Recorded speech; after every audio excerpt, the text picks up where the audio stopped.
22 वर्षों का विश्वास, 10,000 से ज्यादा डॉक्टर्स, गोल नेशंस लीडिंग इंस्टीट्यूट। नमस्कार, आप देख रहे हैं सिटी पोस्ट लाइव और मैं हूं आशुतोष। आपको पता होगा कि पिछले दिनों केंद्र सरकार ने 10% सवर्ण आरक्षण देने का फैसला किया था, जिसके बाद देश भर में सियासत तेज हो गई थी। विपक्ष जहां सवर्णों को बेवकूफ बनाने का आरोप लगा रही थी सरकार पर, तो सरकार इसको सबका साथ सबका विकास के नारे को इंप्लीमेंट करने का तर्क दे रही थी। और आज प्रधानमंत्री मोदी ने आरक्षण को लेकर के अररिया के जनसभा में एक बड़ा बयान दिया है। जबरदस्त तरीके से हमला किया है विपक्षी दलों पर, विपक्ष के नेताओं पर, क्योंकि आपको याद होगा 2015 का बिहार विधानसभा चुनाव किस तरीके से आरक्षण के इर्द गिर्द पूरा का पूरा चुनाव बिहार विधानसभा का प्रभावित हो गया था। और कहीं ना कहीं इसका फायदा उस वक्त के महागठबंधन को मिला था।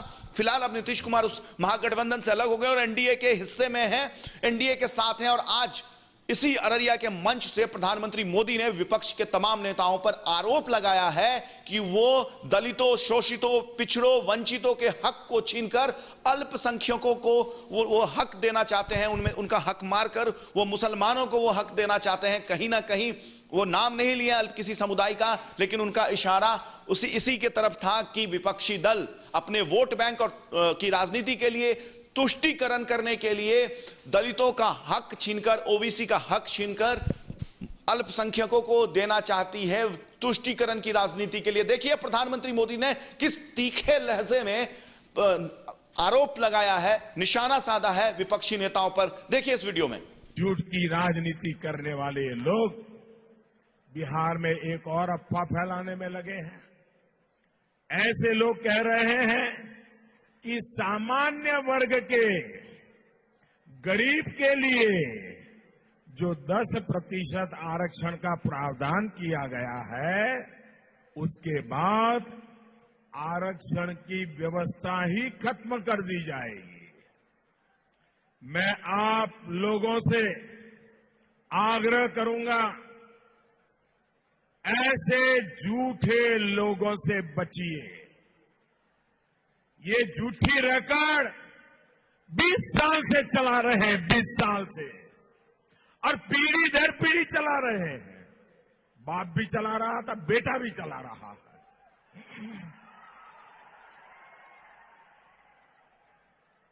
दलितों, आदिवासियों, पिछड़ों, उनको जो आरक्षण का जो प्रावधान हमारे आदरणीय बाबा साहब आंबेडकर करके गए हैं, उसे कोई हाथ नहीं लगा सकता। मैं बिहार के लोगों से ये कहूंगा, ये लोग जो अफवाह फैला रहे हैं, वो ऐसा क्यों कर रहे हैं, इसे लेकर भी सतर्क रहे। कहीं ऐसा तो नहीं है कि अपनी तुष्टीकरण की राजनीति के लिए यही लोग, यही कुनबा कुछ दलितों के हक में से मार लेगा, कुछ आदिवासियों के हक में से मार लेगा, कुछ पिछड़ों के हक में से मार लेगा, और बाबा साहब आंबेडकर ने जो दिया है उसमें से थोड़ा थोड़ा चुरा करके अपनी वोट बैंक के लिए किसी दूसरे को देने की फिराक में लगते हैं। और इसलिए ऐसे लोगों से चेतिए।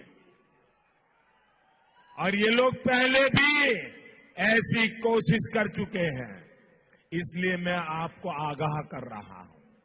भाई और बहनों, हमारी सरकार, एनडीए का हमारा हर साथी गरीबों के कल्याण के लिए, किसानों के कल्याण के लिए प्रतिबद्ध है। तो देखा आपने कि किस तरीके से प्रधानमंत्री मोदी विपक्ष के ही बयान को आधार बनाकर विपक्ष पर निशाना साध रहे हैं। ये कोई पहला मौका नहीं है कि जब प्रधानमंत्री मोदी पर कोई आरोप लगाता है और उसी आरोप को अपने पक्ष में लेकर विपक्ष पर वो निशाना साधते हैं। और एक बार फिर उसी अंदाज में प्रधानमंत्री मोदी ने गंभीर आरोप लगा दिया है तमाम विपक्षी दलों के राजनेताओं पर। अब यह देखना दिलचस्प होगा कि विपक्षी दल के राजनेता इस बयान के बाद किस तरीके से जस्टिफाई करते हैं खुद को। जैसे ही कोई पॉलिटिकल अपडेट आएगा इस बारे में सबसे पहले आप तक पहुंचाएंगे। तब तक के लिए देखते रहिए, पढ़ते रहिए सिटी पोस्ट लाइव। और अगर आपने हमारे चैनल को सब्सक्राइब नहीं किया है तो हमारे चैनल को सब्सक्राइब अवश्य करें। नमस्कार।